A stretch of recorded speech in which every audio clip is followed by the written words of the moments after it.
Hey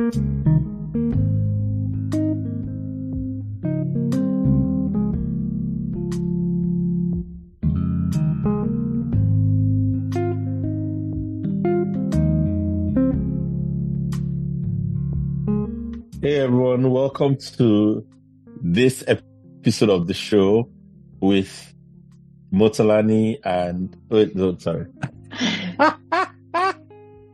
With Mo, it's fine. Hey everyone, welcome to a new episode of the show with Sibyl and Ayomide.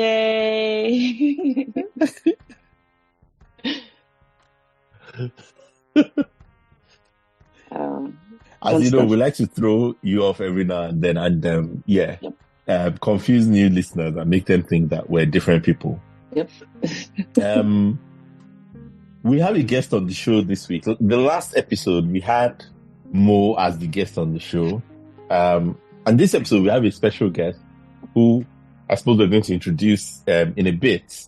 But before we introduce, I think, Mo, you've got some news I don't think it's news, but you've got a reminder for folks, which is sort of setting the context for this episode. So do you want to remind people about something that's coming up soon?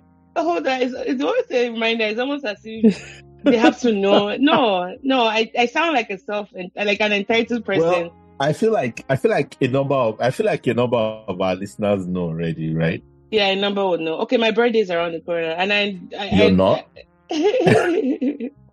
I'm turning 36, which is very important because it's a factor of 9, and you guys know how I love the number 9. So it's a monumental birthday for me.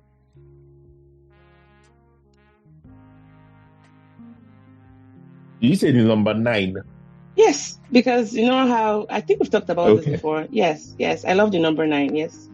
I thought you were going to say 36. The digit of 36 add up to 9 is what I thought. That's also there. I was going to say that as well, but I didn't want you looking at me like I was crazy. But you get the point. Because for numbers that are divisible by 9, you can add those numbers up together. Like asking you more about the number 9, and you're not great. Go ahead and do Maybe that should be different. I have a template that I just run through, but whatever you want to do. Okay. Yeah. Well, I want to know about the number 9. Yes. And what it is about the number 9. Okay. So 9. Sorry, go ahead. Okay. So, what exactly is it for you about the number 9? Apart from the fact that it flips into 6. I was going to make a joke about 6. Does that sound like a sexual joke? Yes. I just realized that sounds like it. It was sexual, Ayomide.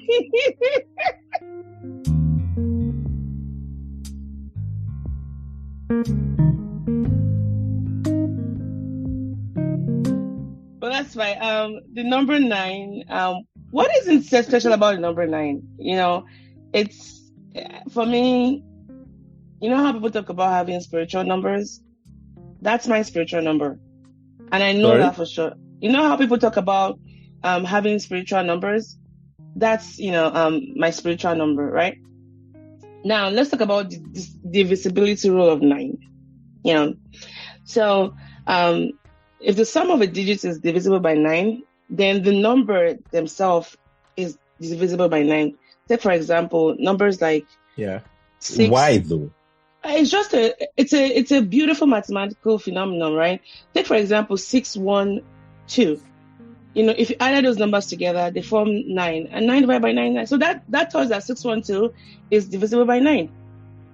And I don't know, it's the first Mersenne prime, is the second factorial prime. It's also the second I think triangular number. But I also like that 9 is just special to me. It's the number before the double digits 10, So yeah, even my last name has 9. It's like my maiden name, Ogunsoya. It's 9 letters long. I could go on. And to me, it's an emblem of perfection. When you keep going on about 9, what keeps coming to mind for me though? What's that? Crazy people? I know you don't use the term crazy people because you're very careful about that, but like, is it questioning my mental sanity or what exactly is going through your mind? Have at it. No, It's it's okay. Hamilton that comes to mind for me. Okay. For those that haven't watched Hamilton, are you at liberty to let me know what? Do you know why? Do you know why Hamilton for me? Like the whole thing about the 9 in Hamilton representing like incomplete and like something being cut short. So like the 1, 2, 3, 4, 5, 6, 7, 8, 9. But then they never get to 10, right? So like they say the 10 do commandments, but the 10 in 10 do commandments is not completing the countdown. It's like its own thing.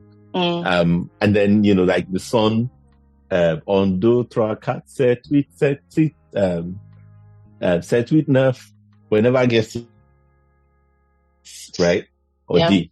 And of course, the final countdown at the end of, but like all of sort of, that whole thing of like representing the fact that spoilers for everyone who hasn't heard Hamilton, but also why haven't you heard Hamilton?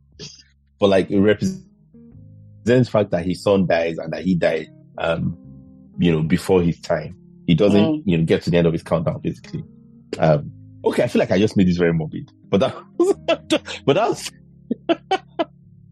was generally what came to my mind when you were talking about 999 was like that whole thing. Good for you. Well, number one, FYI, 9 is not an incomplete number, okay?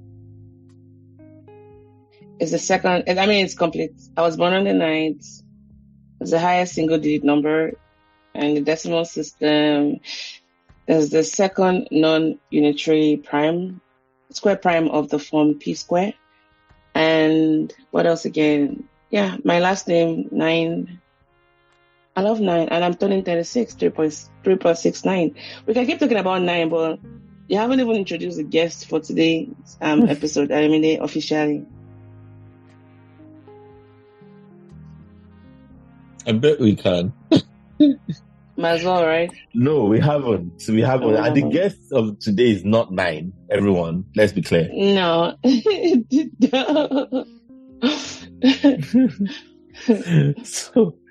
But I think before we introduce the guest, we have to talk about the bio of the guest. So, we could do that after. But I think let's start by, I suppose, sort of as a segue into the guest. One of the things that I know you do is you like to reflect, and one of the times when you particularly like to reflect is around your birthday. Mm-hmm. So, what's one thing that you've been reflecting on quite a bit recently? Good question.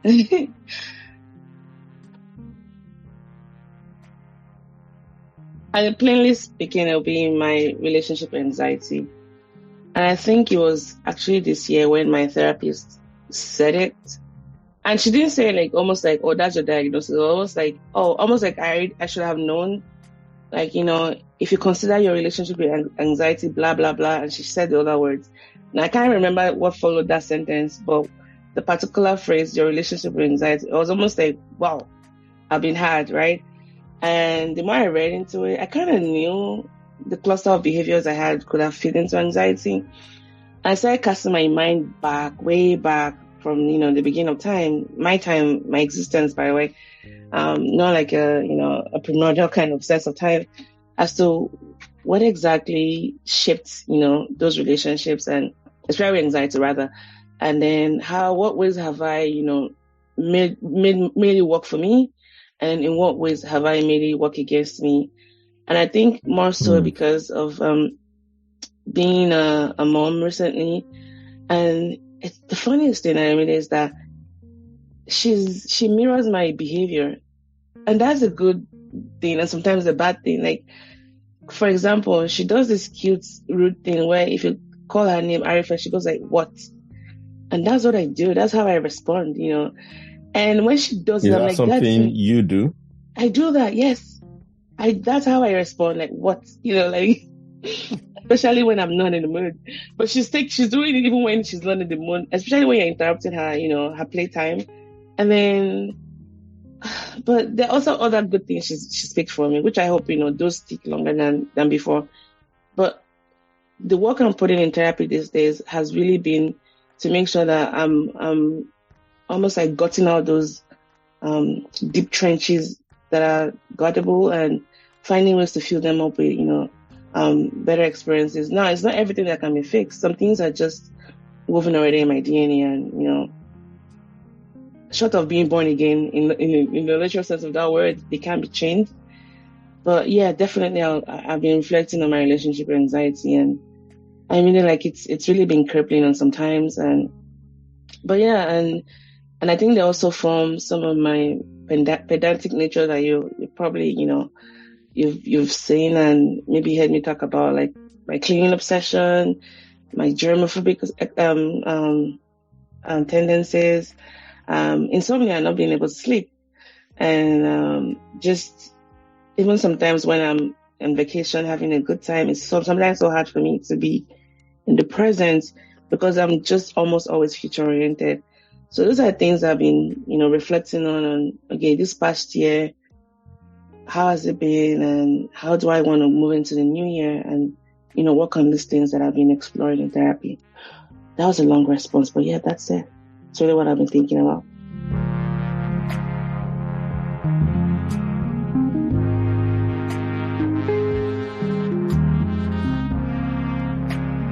Okay. So just so everyone knows, our guest for today is who we've been talking about. and that's the most anxiety. And I suppose in a way you could say that what you've just done is giving us a little bit of a bio of our guests. But I think we should do a proper bio, right? So you've talked quite a bit just now about how it's been playing out for you recently, and I think we'll come back to that. But first of all, do you want to say what's your understanding at the moment? And obviously you've talked about working through this in therapy. So what's your understanding at the moment of how this came to be? That when did you first realize that you struggled a bit with anxiety, and how's that relationship with anxiety been over the years? Okay. So, by the way, very ingenious topic you carved around, Mo's anxiety. I mean, that was brilliant, by the way. I wanted to just give you that comment. I have this theory, Ayomide, and definitely let me know what you think about it. There's this theory that I have, and I think it didn't come like, I thought about it. I really think it came from God, like just helping me understand that these things are deeply rooted and they kind of predated my existence into the world. So I've mentioned it before when I had my first episode with my mom, but I'll recap it here. So my mom got pregnant out of wedlock for me, and it was a huge scandal because she was from an ultra-conservative home. As at that time, she was the only one that was in college, and her siblings kind of looked up to her. Nobody looked up to her, but they had these expectations that, because she was, they grew up in a very Christian home. And then she goes to the city, meets my dad. The rest of the city was history.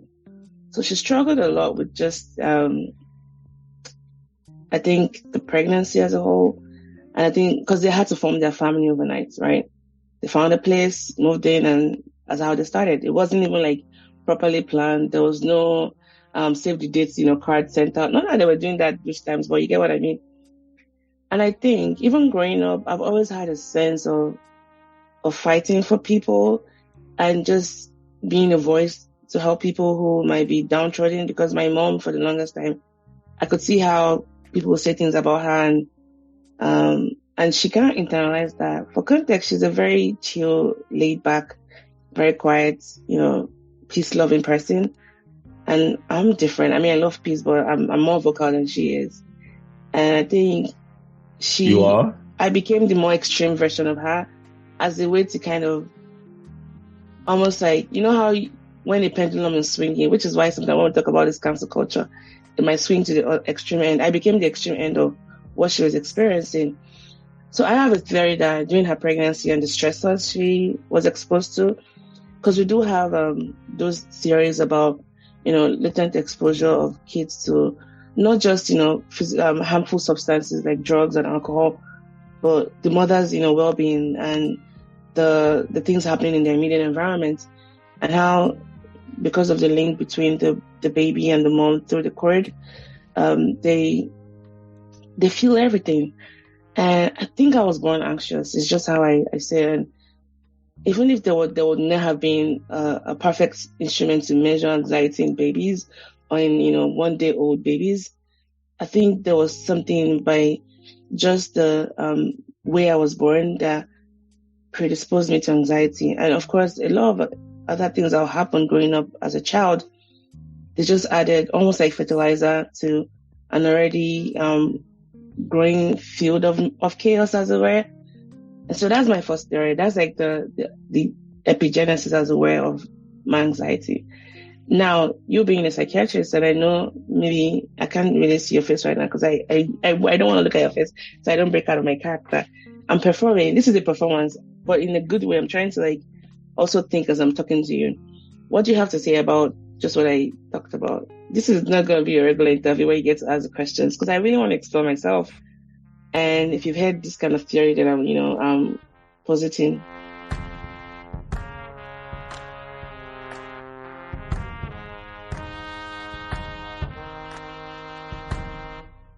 Oh, that's tricky. So, okay. I think in general, I would normally refrain from coming down on one side or the other when it comes to potential causes for mental health issues. Simply because there's no way to know. And also because in reality, it's probably any combination of a number of factors, and you can't say what the combination is, whether it's exactly, 10% of one and 20% of the other and 50% of another and 40 of assuming that's even a useful way of looking at it. So usually just more thinking about what are the factors that could have contributed here, whatever they are, without worrying too much about what the contribution specifically is. And then the other thing is because ultimately what's important is what you're going to do about it, which is not necessarily tied to what caused it. It can help. I think it can help, especially if you can modify, if there are modifiable interventions, right? Like maybe stressing the importance of... Yeah, but again, if you're modifiable, that's more of a perpetuating thing, isn't it? A lot of times. The predisposing things are like, the point is that's already predisposed. If it's still causing it, that's a different thing. Or if it's still sort of making it go on, that's a different thing. But whatever has predisposed to it has predisposed to it. Like an event that led to it has already happened. Yeah. And it's not going to unhappen. And all that sort of thing. Okay. So there's that. Having said that, there's also the fact that we are humans and we need stories, and stories are how we make meaning of reality. And I think there's something to be said for, if you can choose any story, why not choose a story that helps you? That helps you move forward. If you have like 2 or 3 stories that are all equally likely or unlikely, you might as well go with the most helpful one. There's no point going with the less helpful one in that sort of scenario. Because why would you, right? Yeah. So in that sense, if you like to be tortured, that is why. Yeah, exactly. So I think if you find it helpful to think about it in that sort of narrative, why not? Whether, of course, there's no way to verify it or not, but if it helps you move forward to think about it that way, it gives you a way to sort of process it, I think it's okay to take it as this is one way to think about it and it's helpful, so I'm just going to go with it. Okay. And I mean, not in a dogmatic sense, like this is I get it, and it is scientifically true. Yes, but like in the sense of it is narratively helpful for me to think about it this way. I get it. And I also want to say that nowhere in the statement I made did I attach any form of relative importance to that causative factor that I theorized. But I'm just saying that I was working at an angle of just, order of precedence, right? And that's the first one, So as far as, how many percent, variance is it contributing to what I call anxiety, I don't know. But I was just moving in a timely manner, like starting from the beginning and then working my way back up. Because remember, I also talked about some environmental factors that could have also predisposed me to anxiety. Oh, yeah. Yeah. And the other thing I'm thinking is, so to be honest, I'm wondering if it's even less simply about picking up on your mom's anxiety, which I'm not sure how much the evidence for that is, versus anxiety affecting her like how she connects with you, which then affects how you attach, which we know, there's evidence that actually affects anxiety. So whether attachment is maybe more of, well, not, I mean, there is attachment there, but whether something about that attachment, led to some degree of insecurity, which in turn led to some degree of anxiety, because that's there is evidence that is an important thing. And it's tricky to say that way because it sounds like I'm criticizing your mom. No. I mean, that's not my intention. How dare you? Because I don't know, right? How dare you? I know, right? How dare I? I'm not over. No. But I'm just thinking of it more in terms of in a general sense, like not even you specifically now, but like this is a thing that can happen. Which is why a mother being depressed or anxious is something that tends to be taken very seriously because, of course, it's going to affect her ability to connect to bond, which in turn then affects the child's ability to attach, right, to the mom. And attachment leads to all sorts of, because attachment then becomes a sort of template, doesn't it? For how you relate with everybody else around you, yeah. And I think for my mom, going back to my mom, I mean, I might refer to my parents in this conversation because there's no way I can tell my story without talking about them. I don't want it to take and I think you can start me off now, like as far as people not taking like I'm trying to criticize them. No, I mean, they were the best parents I could have ever, had. But I think for her, I would see it as a bi-directional relationship when it comes to the anxiety, like what she already had. And then by virtue of what happened to her or what she engaged in as far as, premarital sex and whatnot. Which was traumatic. Yes, it was traumatic for her. It sounds like it must have been traumatic. And it was. And you were her first child. I was her first child, probably a young mom. She was 21. She was 21. Yeah, and first, your first child, a first child is a first child. Like, it's never happened before. No. To that person. And right? She was 21. I'm 36 and I still feel old. Any child is difficult. But like your first child is like, I literally have never had this happen before. Exactly. I've never given life to a human. And I keep going back to her age because she was 21. I'm 36 and I still feel like I'm young and, in the prime of my life. She was 21. That was me 15 years ago. I couldn't even take care of a puppy 15 years ago. I could, let alone keeping one alive. So, anyways, I think by now probably lost half of our listeners. So all these theories and psychological theories and directionality. But that was just one of my responses. Sorry, that was just responding to that question. There is one other thing I was going to say, and this is why, again, to go back to narratives, right, and stories, why I find stories so interesting, is there's something you didn't say, but which your story leads me to suspect. And I'm going to ask you about it now. I don't know if I can say my eyes are like, they were like double the size, but go ahead. So, the thing I was going to ask is this. Let me background it first. So, you mentioned that your you think that your anxiety goes back all the way to, literally birth. Yeah. And what that makes me think is,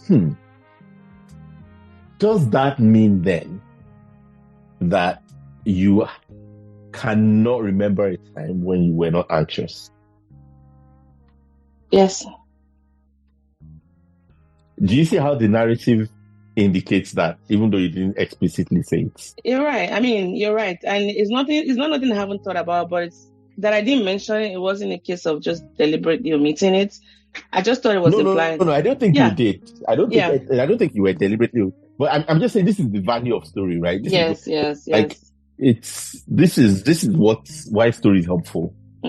Because what it sounded to me was, I felt like you reached for that explanation because it helped you to sort of process or to at least narratively explain why this thing has been there for so long, going all the way back to your earliest memories, which is what I figured, from that. So that's interesting, I think. So you're basically a very anxious child, is what you're saying. I was very anxious as a child, and the signs were there, but I guess again. What were the signs? I'm curious. I used to bite my nose a lot. And I suppose I'm asking partly for... Oh, I know. Clinical and curiosity, and for the guests, for the listeners, right? No, yeah, well, partly for the audience, but also because... But part of me is also thinking, I hope people don't hear this, because this always happens, doesn't it? And think, oh, goodness, my child is biting their nails. They must be anxious. Okay, then you have to...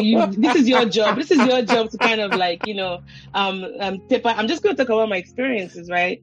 Your child could be doing that, and they could be living the best life ever. I think we should caveat it up front and say this is about this is about Mo's experience, and everyone's experience is going to be different. Yeah. But more importantly, something I always find useful, especially in psychiatry, and I say this to every doctor, every medical student I have, I get to teach, is one symptom does not a diagnosis make. And the biggest mistake a lot of people do is you see one thing, and you say X must equal Y.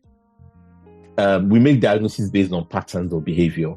Tell them. Not one symptom, but a group of symptoms that fit a pattern. So unless you know what the patterns are to look for, which is really what trained people, professionals are trained to do, you are very possibly going to be making a big misassessment, which will not help. Yeah. But if you have any reason to worry, obviously, see the next professional, you can. Yeah. Yes, we always go for clusters of behaviors. Disclaimer over. Yes, and I appreciate you doing that. I'm glad. This is why I like having you as a co-host. You complete me. You auto-complete me.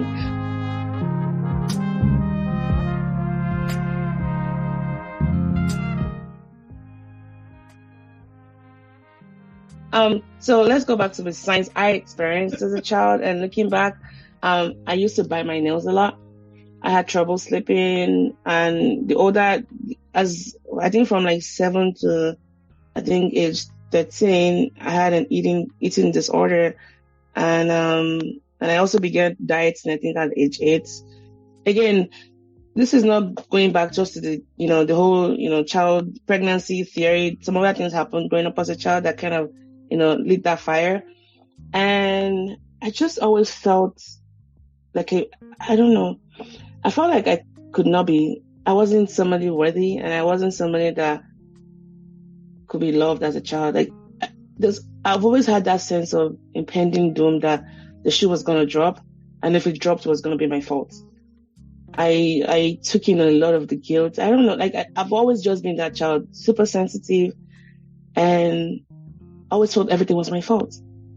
Always felt that way. And even though objectively, I know that those were not true. Even as a child, I knew that there wasn't some truth to it, but it was very difficult to pry my identity away from those thoughts that circulated around my head. So yeah. Oh, and then there was also the bedwetting phase too. I think I wet the bed until I was in GS2, GS3, I think. Then I was 9 or 10? Yeah. So yeah. Okay. So that's sort of the the course or the way it's progressed over the course of Over the your years, yeah. life. Although you said a bunch of things there that are quite interesting, but the one I was really curious about was the eating disorder bit. What, do you mean like a food fad? Because that's what I know you completely up about that age. Not food fad. So no. what exactly was going on there? Like just medicating with food, and I think it's but how binging, binge like, eating. No. So I'm going to tell you something I often tell patients. Okay. Not because they're patients. Wait, what? How did I go from co-host to patient? Is don't use medical terms. Just describe it. I see. Eating, like what was consuming unusually large amount of food. Pause, and feeling unable to stop eating. Pause. The reason why I'm saying that, you just call me a patient. Just kidding. Go ahead. The reason why I'm saying that is because, and I'm saying it for other people, actually, for like when they go to see doctors. I understand. Is people often mean different things from what we mean when they use terms. So it's actually not very helpful to use terms, because you might think you know what the term means, and you might actually even be right in what the term means from a colloquial sort of social point of view. But maybe medically it has a different meaning, and if someone doesn't take the time to sort of process what do you actually mean, sometimes you would think you're saying the same thing and you're being misunderstood completely. Okay. And my favorite example of this is how people will sometimes say they are constipated, right? Which you would think it means one thing. Now, medically speaking, constipation really just means you have a reduced number of bowel movements. But you'll be shocked at how many people mean that in so many different ways. So for some people, it means that they have to strain when they go to the bathroom. Which is not exactly the same thing as the average of bowel movement. You might actually be going the same number of times. Right? Yeah, maybe frequent. And I, of course, socially, yes, it does mean that. But you see, it's so there's that specificity, and obviously, a doctor is normally going to ask you to explain what you mean. Symptoms, yeah. But sometimes the time might not be there, or the doctor might be a sort of fairly new doctor, or he may just have a lot of other things he's trying to do, or you may say it. That patients sometimes when they'll say something like at the last minute. Yeah. Just before they walk out of the office. Yeah, the important stuff, that's been hanging. For all kinds of reasons. For all kinds of reasons, it may not be. So it's just useful, I find, to just say what you mean and say how you mean it. Jeez, you spend like 5 minutes of airtime just to talk about that.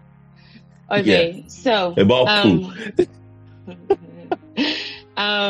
Almost like I lacked control around food, and food was a way to kind of numb whatever I was feeling inside. I'd consume unusually large amount of food and have the need to just maybe throw up afterwards.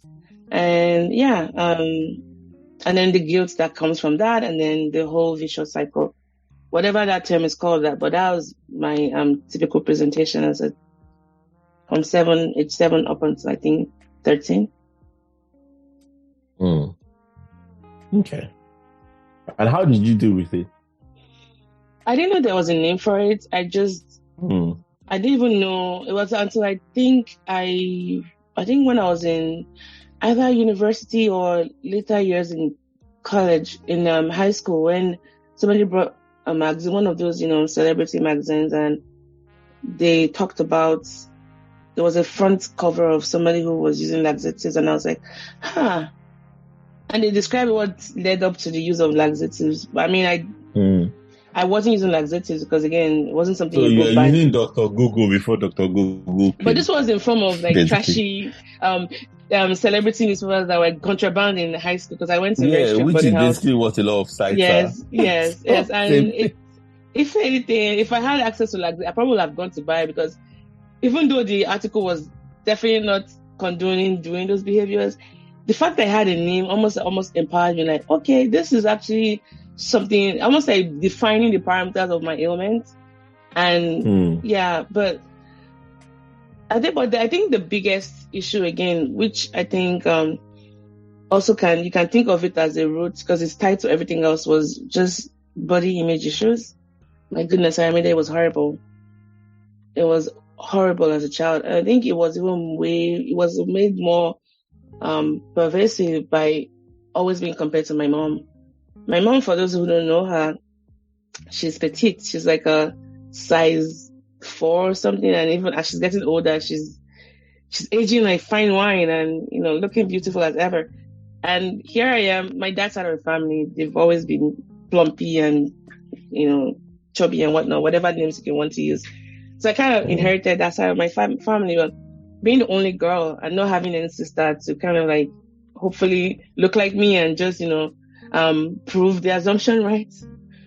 You will hear, how Nigerians can be, you will hear it, this one, that one. The comparisons. The comparison, or was one word I hated, or big coke or something.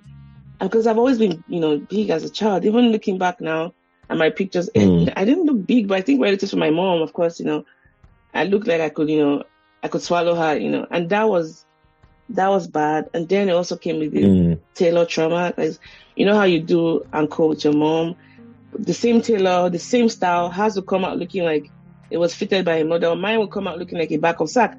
And that also still just really affected me. And my poor mom, she really didn't know how to do all of this. I remember one time I saved up my money to go buy Swedish bitters, which has like so many use. It's a bitters for, you can use it for so many things, like gastro issues and whatnot. But I was using it for dieting. And I remember going to the chemist not too far from my house, saved my hard-earned money, my pocket money. How old were you when you were dieting? I was 8. I was 8 because I remember I went to go buy that bitters, and then she kind of cornered me and said, "Why are you spending your money on that? Like, you're beautiful." Like, she actually almost like she caught me, dieting, and I was like, well, she knew. Almost like you know about me, like that, because I felt like I was being, like a little cat. And she would always try to refer me from then on, but I think by then the damage had been gone, and I really didn't open up a lot as a child. I didn't talk to my mom much because I had a lot of secrets I was keeping from her as a way to protect her, and that also kind of drove a wedge in our relationship. But she didn't know all of that, because I would perform in front of her, like, everything was fine because I was doing so well at school, best students, prizes, and all that. So for all intents and purposes, like if a child was, falling behind in school, then you can say, oh, maybe something's happening at home. But at school, I was like the perfect child. Like, that wasn't happening. It wasn't happening. And I think it was also a sense of control for me at school. Like, always being the best at everything I did and always being, number one. That was my way of just keeping everything at bay, like, separation of church and state. Home could be a mess for me, but school, I was going to be, acing that. Yeah. Yeah, that which is common, isn't it? Yeah. And interestingly, I suppose it doesn't. I mean, well, just to say that I'm not saying what you had was anorexia. I don't think it necessarily was. But it's interesting that one of the things that is identified in people with anorexia is like a very sort of strong sense of willpower, which of course it takes to avoid eating the way they do. People who have that disorder. But again, that sense of willpower is like, they're just so driven, aren't they, to control, because the body image disorder, right? So it's not just control their weight, but to bring their body in line with the image that they believe it should be, right? And it's sort of this driving, and I feel like it sounds like maybe there was a bit of that with you, I think, and sort of directing that to school and your environment to a degree. Yes. And so like we still joke to this day about your need for order, don't we? Yes. I mean, and I won't lie to you, it's helped me get things done, right? I'm the person people come to me to get things done, but it's come at a price, and I wanted to be very open about it. I still had a friend complimenting me the other day, but I don't know how you do everything. You manage your time so well. I'm like, I had to sit her down. I mean, she wasn't in person. It was through like we're doing a phone call. I had to like break everything down to her. No, I suck, and here's why. And But for the longest time, sorry, 1 second, time was gone. Let me just, hey, babe.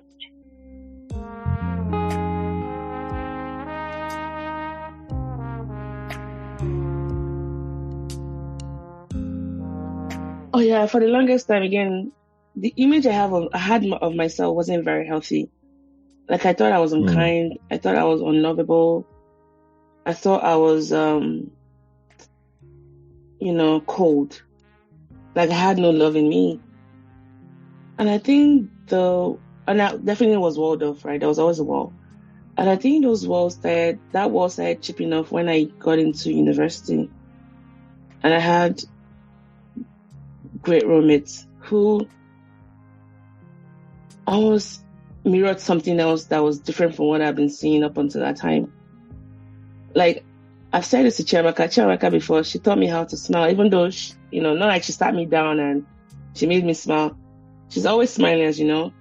And I decided to just practice that one day, and I felt like my mood got better just by smiling, And then I think it trickled down to having other friends in other places, and people just always reminding you of just the goodness you have in you. Sometimes I still don't believe a lot of them, but it's gotten better from those times. And I think the lesson here is just surrounding yourself with people who can keep saying those things that you really need to hear, not in a psychophantic way, but the truth, the real truth. And maybe with time you begin to you trick yourself. The truth. Yes, maybe with time you trick your brain into believing that it's really true, that you are loving, you're kind, and you're lovable, you're worthy. I struggled with that a lot as a kid. I mean, it was so bad. It was so bad. It was so consuming. Yeah.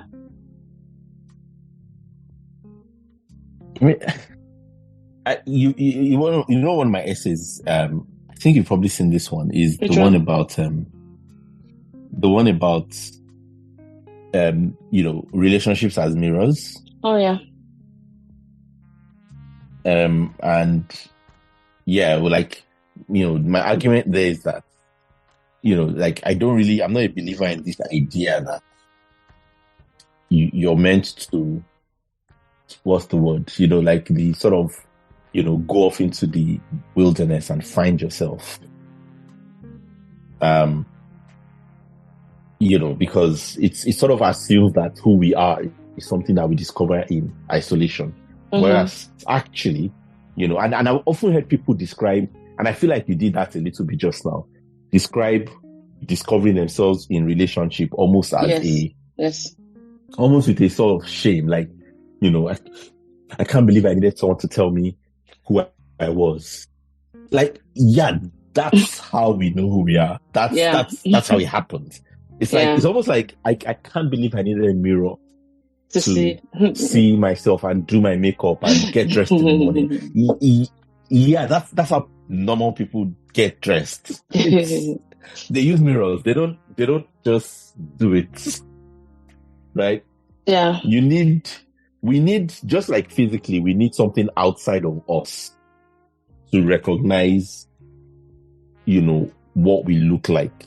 To be able to, it's like externalizing. You have to sort of step outside yourself to see yourself, right? And that's what a mirror does. It allows you to see yourself as other people see you. Yep. Because seeing yourself from top down doesn't really work. I think you actually said it best when you said mental health is not personal, it's relational. Down at your feet. Yes, when you say mental health isn't personal, it's relational, right? Yeah, you're right. You're so right. You're so right. But again, I think that's because of how individualized the world has become, where we think of everything, we think of everything as sort of, in this sort of individualistic contexts.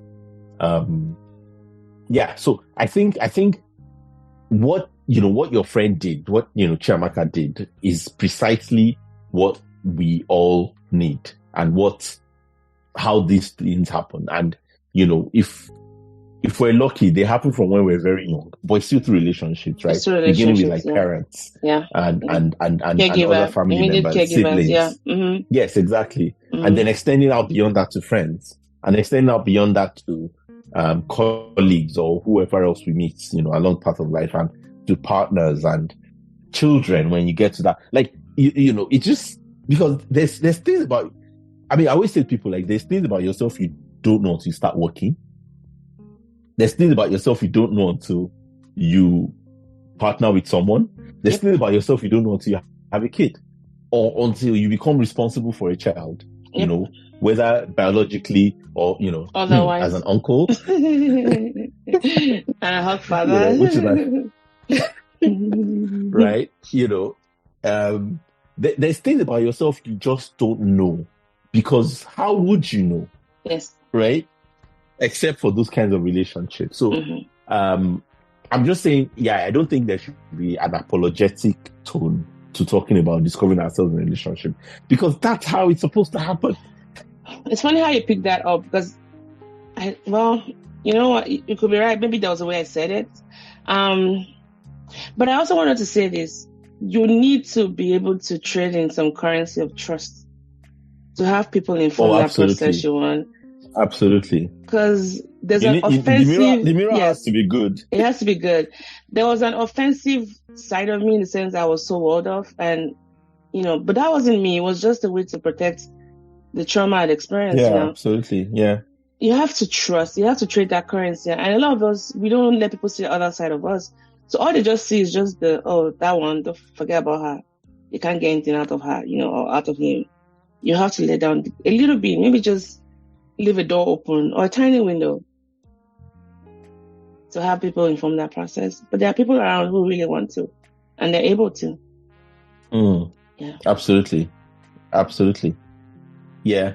I mean, we'll put the link to the Mirror article in the show notes, but I do talk in that article about trust. Therapy. And I think, is that the one about therapists and all that? A therapist is a mirror for your mind. Is that one? Yes. Yeah. And in that article, like, the point of therapy is that therapy is a relationship.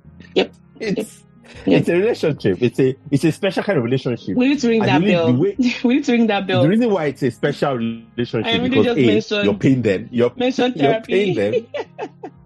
and B, which is why you're paying them, you don't ever ask your therapist how they're doing.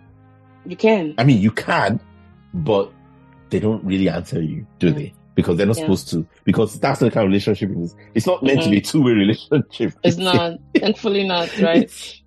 It's a I don't want to say one way. It's a largely unidirectional relation. It's two-way, but two-way, but in the sense of what's coming back from them is expertise, not partnership. Because the power dynamic is tilted towards one versus the other, but it's just how it's supposed to be. And that's the way it's meant to be. Yes, exactly. Yeah. But it's still a relationship. That's what it is. It's a relationship. It's which is the amazing thing about this whole thing. But yes, the trust is important, because again, if you use the mirror metaphor, which I'm getting to the breaking point of that metaphor. Right? It's you have to trust the mirror, and in a basic sense, it's like, okay, is the mirror clean? For instance, a mirror that is dirty is not very useful. You want it to be a straight mirror, right? You don't want it one of those mirrors where objects in the mirror are larger than they appear, or closer than they appear, or farther than they appear. Right? But that even makes you trust the mirror more, because what you don't want is to think, oh, that thing is far away. Or there's nothing. Imagine a mirror that told you there was nothing on your teeth, and then later you realize there's a large bit of spinach. Now, luckily, I don't think mirrors do that, thankfully. But imagine. Yep. Imagine if a mirror lied to you. Right? That's not helpful. It's not a good mirror. Some mirrors do that, though. I feel like some in the stores you go to, they make you look slimmer, or in a way to kind of sell you goods. Anyways, I digress. But yeah, that's. Another thing that I've been thinking about, which I think might be useful, is even looking back at everything that has shaped into the person I am right now, would I still want to go back and change anything? Probably not. Never. I don't think so. Even though two things can be true at the same time, right? The things that were bad that happened that were bad, but the good things that came out of it. So you can't almost separate them without acknowledging other, right? Because what's saying that, I think the biggest breakthrough for me was having to find meaning in my suffering. That how can I give meaning to this thing?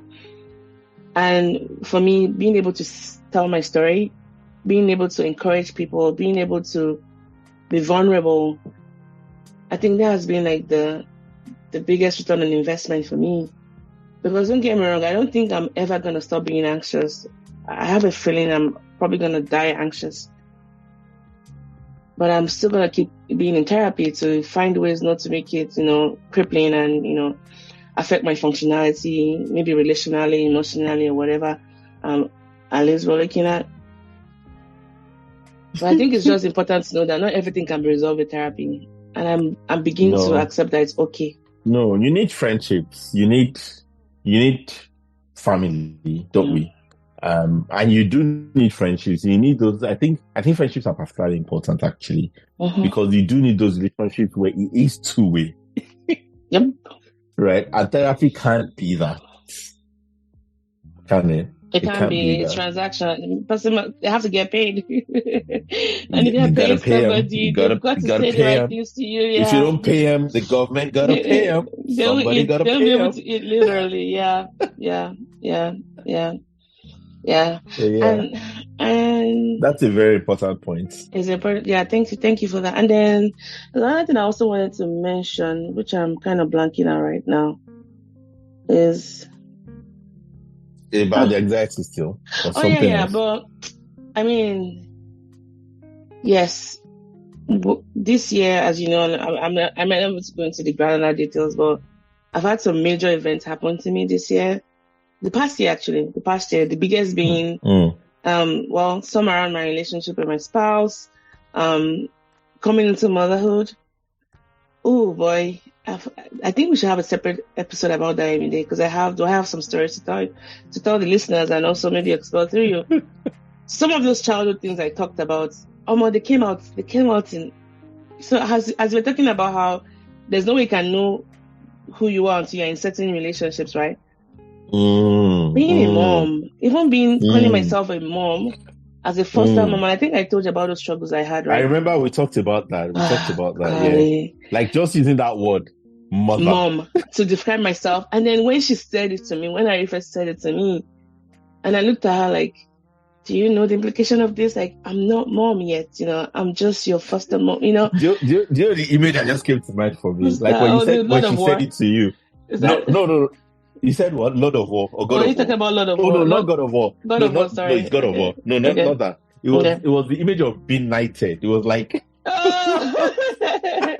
it was like this little human just put the sword on your shoulders and said, I knight you, mom. It was, you now have this new identity in addition to all the identities. Yes. And it cannot be taken from you.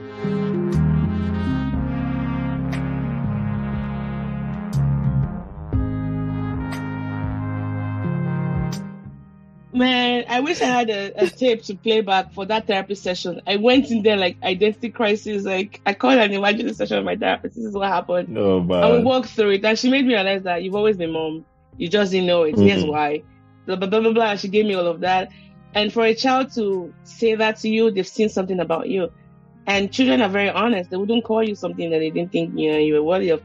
And at that time, she was still like, she wasn't even 2 yet, it was just mama. And she didn't say like mama, she just said like mama, and she moved on. And that was the end. There was no explanation. And I wanted a whole story, a whole instructional guide that came with the man, like a manual, like, what does mama mean? Tell me, you little one, what's the operational definition of mama? And all of those things came up again when I became, foster mom. And man, it wasn't very beautiful. But then some beautiful things also came out of it. All that to say that put in the work as best as you can. And maybe I have the luxury of being able to afford therapy and have people to talk to. But at the very least, find somebody to talk to, a friend, It doesn't have to be somebody you have to pay, a friend, because I credit my friend for saving my life in every sense of that word. Because there have been times when my mind just went to really dark places. I've been suicidal, like deeply suicidal at points in my life. I remember my friend driving all the way from Maryland to Boston. This was Bingpe. She heard my voice and that's all she needed to do. She drove hours to just come spend the weekend with me. And that was 2014. She was like, I didn't ask, she didn't even tell me she was coming. You know, she's like, she heard my voice. That this wasn't long. There's something off with you. And it wasn't a quick drive, by the way. It was hours and hours. She came and she just sat with me. We didn't even really talk about what's going on. But I think just spending time with her and doing like what girls do, you know, shopping and just sitting down, and we eventually talked about what was going on. But for her being there and just disrupting her whole weekend to come spend with me, I mean, my friends have saved my life, and it's what I try to replicate on the podcast, to be a voice of hope to people who might be listening, that you can rise above things. And I'm careful the way I talk about my story, because I don't want to almost like make it all glamorous and, oh, you know, if this happened to you, then this can happen to you. Some things are really messy and I still don't have the words for them. But trust me that the person sitting in front of you has been through a lot, and that I'm still standing is nothing short but the sort of grace of God. And the people in my life. Know. I feel like you're sitting. Sorry, I'm kidding. Oh, jeez, I mean, silly monkey.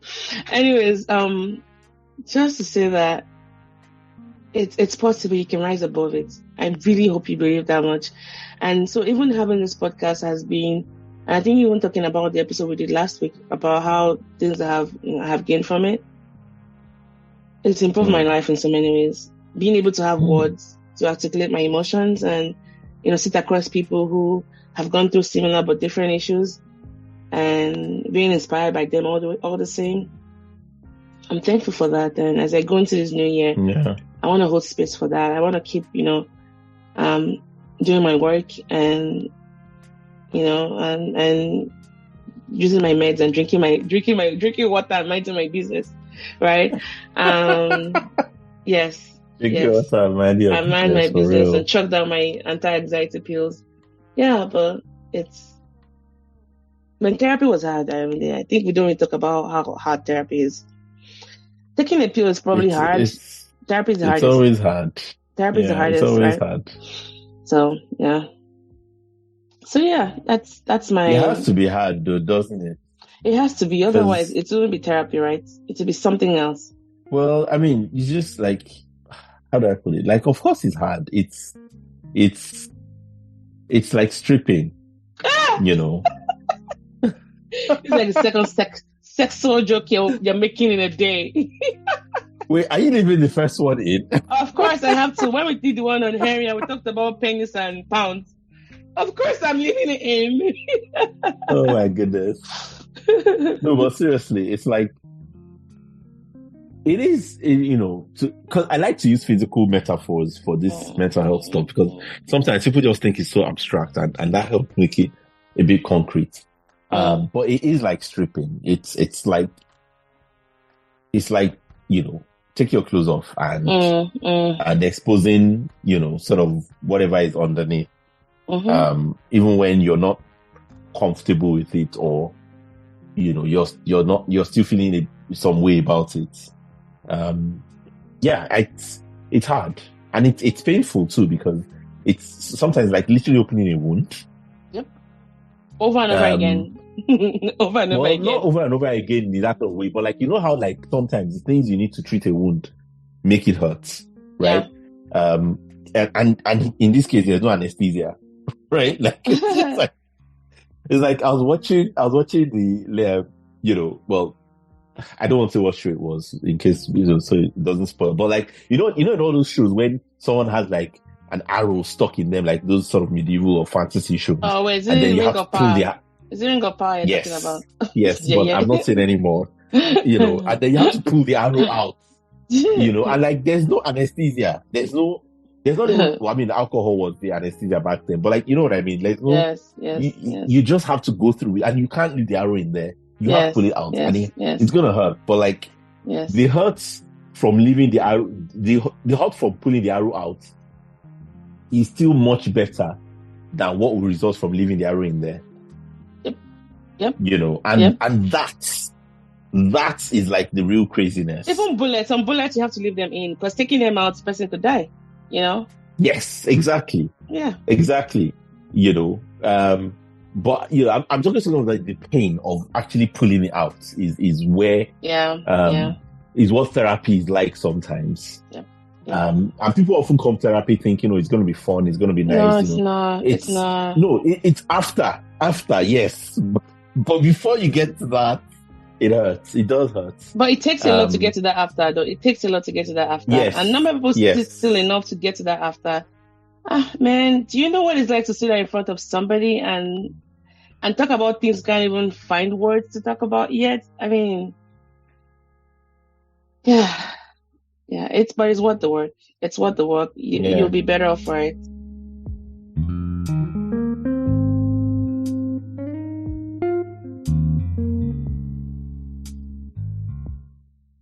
I think that's pretty much what I'm reflecting on. But I'm really thankful for life. I don't know if I've told you this. I think I probably told you. I didn't think I was going to live past 30.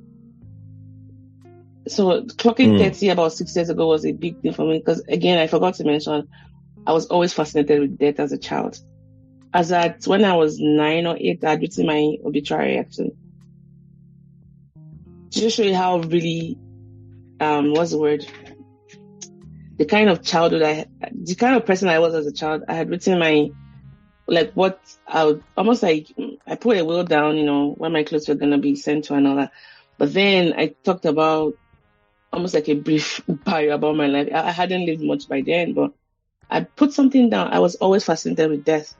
And I was so sure by 30 I was going to be dead by then. I didn't know why, I didn't know how, but it was just something that had the back of my mind. And so 36, and I mean, I don't have those thoughts anymore, by the way, in case anybody was too worried. I'm comfortable with knowing that, you know, you get to make meaning out of your life. And the work of putting that meaning in takes a lot. But you owe it to yourself. You have to, because nobody else is going to do it for you. And I hope that at the end of everything, you're bold enough to share your own story. And forget about the people who are part of those stories who you're trying to protect, you know. That's another thing I had to let go of. Like, yes, my story isn't in isolation, but it's okay telling my own side of the story, right? And whatever is left, they can also tell their own side of the story. That's fine, but I'm going to focus on myself. So it's they're evolved, but it's still your story to tell. It's my story. And yes, to tell to yourself. To myself. And ultimately to tell to others as well. Yes. And it could be biased because it's my story, but guess what? It's what it is, you know? And so happy birthday to me, I guess. Happy birthday.